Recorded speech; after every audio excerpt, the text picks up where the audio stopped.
Allez, je vous reprends plusieurs jours après avoir réalisé cet ensemble-là qui est fait en récup. Je dis plusieurs jours parce que là, je suis sur un autre projet. Je suis en train de faire ma terrasse bois. Vous verrez ça sur une autre vidéo pour ceux que ça intéresse. Donc là, j'avais fait ça en MDF. Je sais absolument plus si je l'ai filmé, donc je vous explique. Donc tout ça, c'est de la récupération. C'était du MDF que j'avais utilisé pour l'établi qui est ici. Donc on peut voir que je l'ai retransformé. C'était une bonne idée, mais au final, il était quand même assez difficile à déplacer. Donc j'ai mis pas mal de choses ici et je me suis récupéré les tiroirs pour les mettre ici.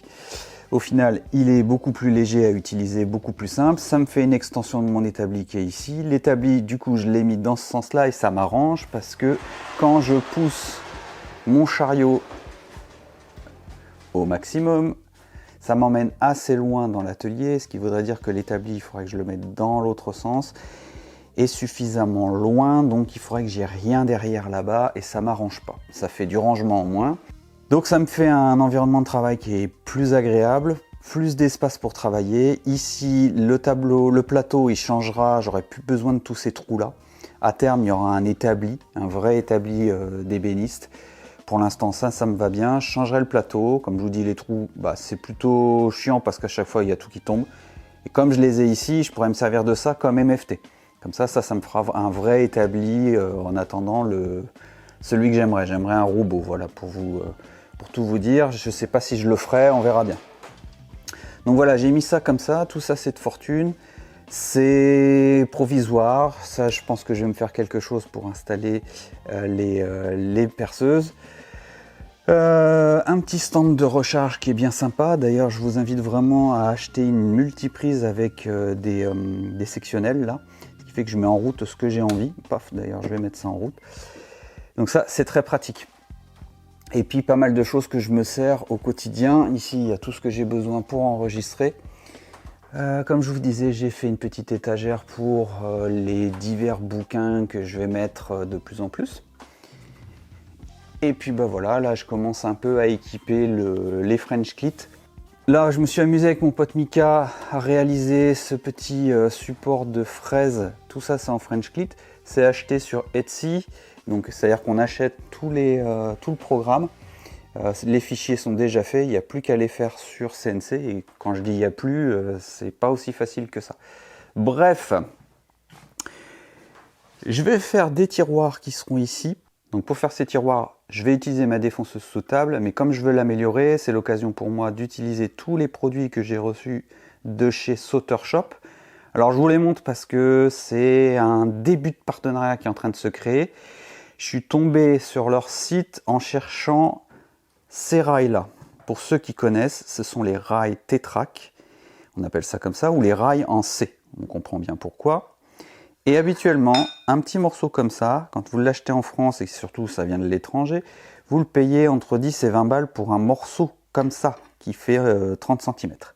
Et bien pour 10 euros, allez 12 ou 15 euros, je ne sais plus exactement, mais ça ne dépasse pas 15 euros, vous avez ça, 1,50 m. Donc franchement, c'est le moins cher que j'ai pu trouver et surtout, j'ai envie de dire que c'est le prix, c'est ce que ça vaut, quoi. Donc j'ai discuté avec eux et on est en train de faire quelque chose pour plus tard, après, pouvoir vous proposer des codes promo et je pense que ça peut être très sympa. Alors ils sont basés en Allemagne, mais ils viennent d'ouvrir le site en version française. Donc voilà, c'est Sauter Shop. Je vous mets tout en description de toute façon et je vais vous montrer ce que j'ai reçu.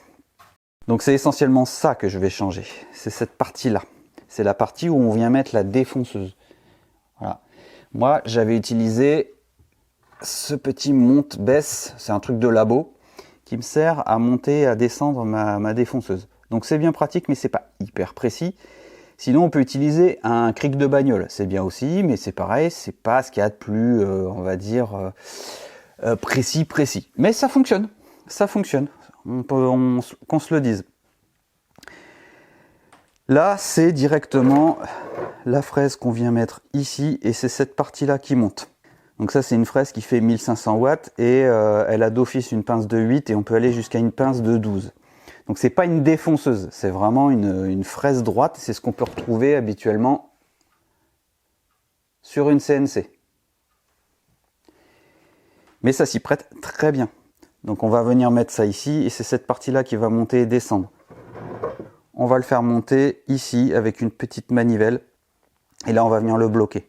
Ça, ce sera pour changer les diamètres en fonction des fraises qu'on va utiliser. Mais tout ça, je vais vous le montrer après. On va installer ça et je vous détaille après. Bon, moi, j'avais fait ça à l'époque. Donc c'est très bien, hein, ça fonctionne bien aussi. Mais il faut être vraiment pile poil au centre et tout ça. Donc il y avait quelques défauts, hein, forcément. Mais ça fonctionne bien. Donc j'en étais très très content.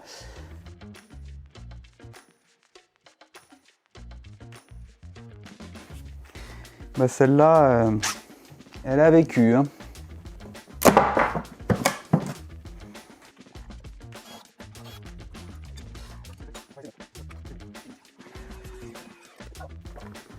Donc je vais utiliser ça parce que ça fait la même dimension que celui initial. Et celui-là, en fait, il me donne un petit renfort, c'est un petit renfort métallique pour après, quand je vais vouloir ajuster ici, quand je vais vouloir ajuster les petits trous qui est ici, ça va me servir à mettre des petites vis pour venir régler la planéité. Allez, pour le coup, je vais utiliser ce rail avec cet accessoire de chez Festool. Si j'arrive à le brider, sinon je ferai autrement. Donc sur les fraises, je sais pas si on va bien le voir. Ouais. Ici, il y a une petite flèche et ça indique la profondeur minimale à mettre dans la pince de la défonceuse. Donc il ne s'agit pas de mettre la queue de la fraise à ce niveau-là, il faut la mettre vraiment jusqu'ici. Donc il y aura toute cette profondeur-là, toute cette longueur-là à mettre dans la pince. Ça garantit la bonne tenue de la fraise dans la pince. Voilà, on serre, pas trop, ça sert à rien de faire trop. Hop. Avec le cadre, j'appuie un peu. Ouais, c'est pas mal.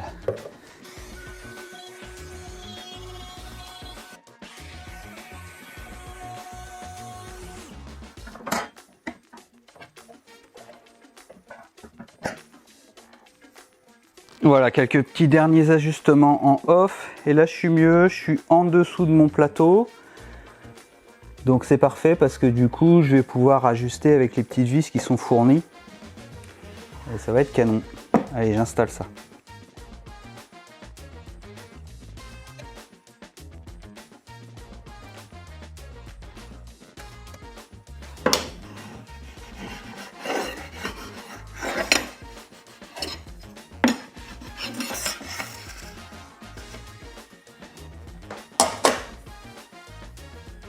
Oh, c'est impeccable.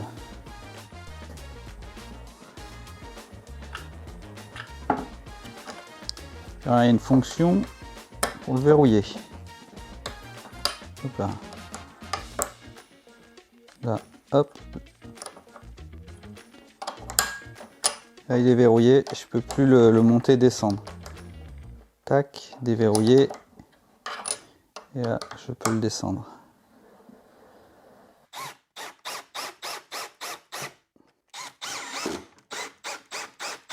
Bon, ensuite j'ai ça que j'ai reçu, mais c'est pas pour ça que je l'ai pris. En fait, ça permet d'avoir l'aspiration au plus près de la défonceuse. Mais comme là j'ai un bloc en dessous qui me permet de tout aspirer directement, je vais surtout me servir, donc pas de ça, mais je vais me servir de la double sortie, double aspiration, pour pouvoir aspirer aussi bien au niveau de la défonceuse en dessous que sur le guide. Pour souvenir, j'avais fait ce guide parallèle qui était franchement pas mal.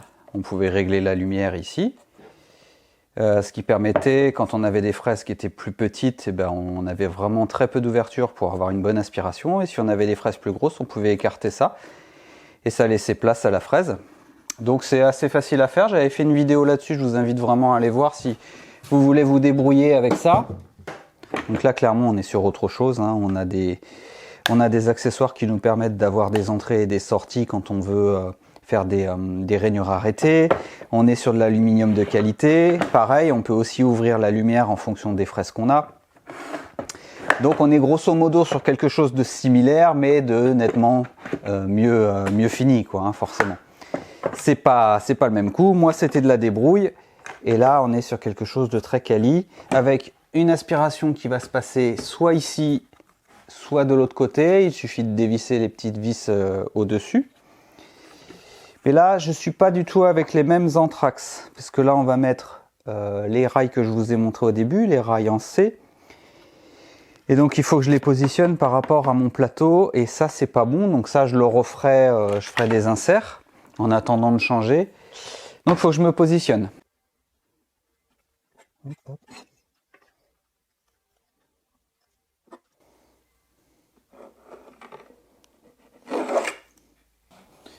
Donc là, je me mets à 0.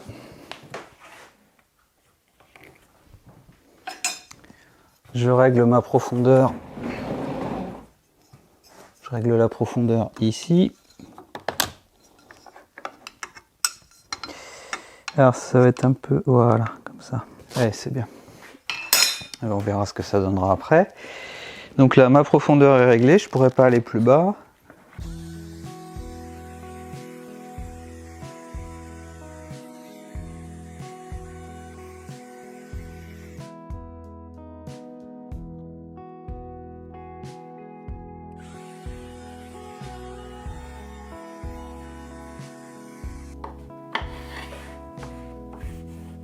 Donc là, on a un bord qui est rond.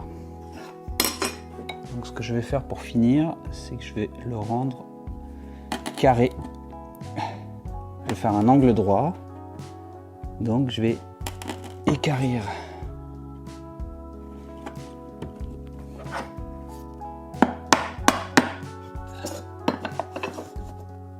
Voilà.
Allez, maintenant je vais m'attaquer au tiroir. Ce que je vais faire, c'est que je vais utiliser des chutes de mélaminé là que j'ai. C'est un poil épais, ça fait 16 mm. Bon, à quelque chose près j'étais bon parce que du 15 mm c'est vraiment le maximum à mettre pour des tiroirs. Après ça fait vraiment beaucoup. Donc je vais utiliser ça, je vais les nettoyer un petit peu avec les lingettes qui sont là de chez Griffon. Et puis après je m'attaque à faire les rainures avec la défonceuse là-bas. Et la petite fraise qui va bien. Allez, je nettoie ça. Bon, je vais partir comme ça. Là, il y aura 4 tiroirs. Je pense que c'est pas mal, 4 tiroirs. Ils sont assez profonds. Ils sont assez hauts. Ici, ça, je vais le recouper. Et puis comme ça viendra recouvrir une plus grosse partie. Donc, je vais venir à fleur du montant qui est ici. Donc ça, je vais le recouper. Je vais utiliser une petite règle qui va bien comme ça pour savoir exactement ce que j'ai à couper. Donc, ce que je fais, c'est que je reprends l'épaisseur de ma façade. Donc je prends l'épaisseur, ce que je viens de faire, et je vais venir la reporter ici. Comme ça, j'ai plus à mesurer. Ça évite les erreurs.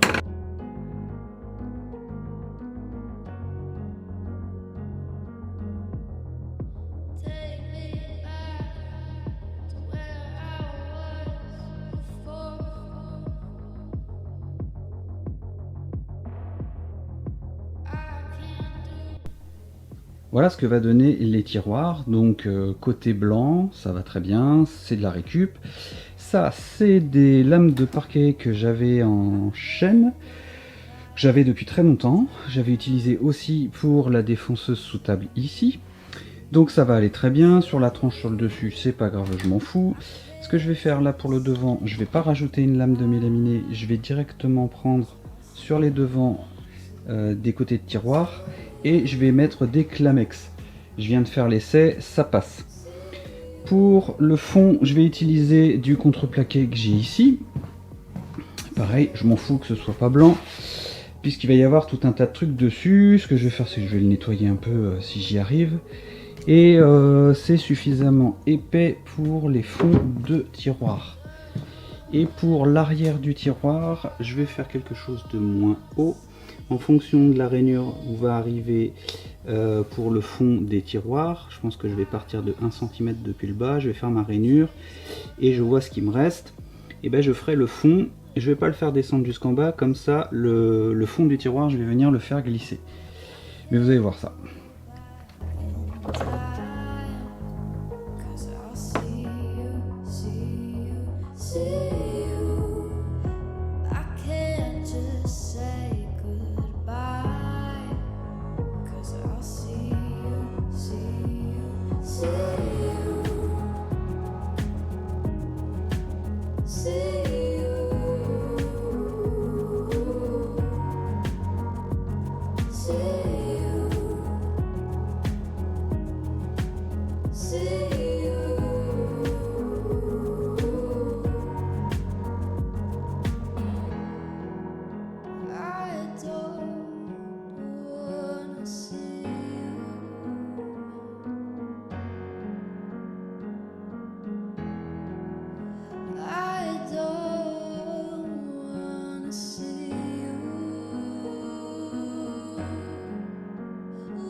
Je vous reprends.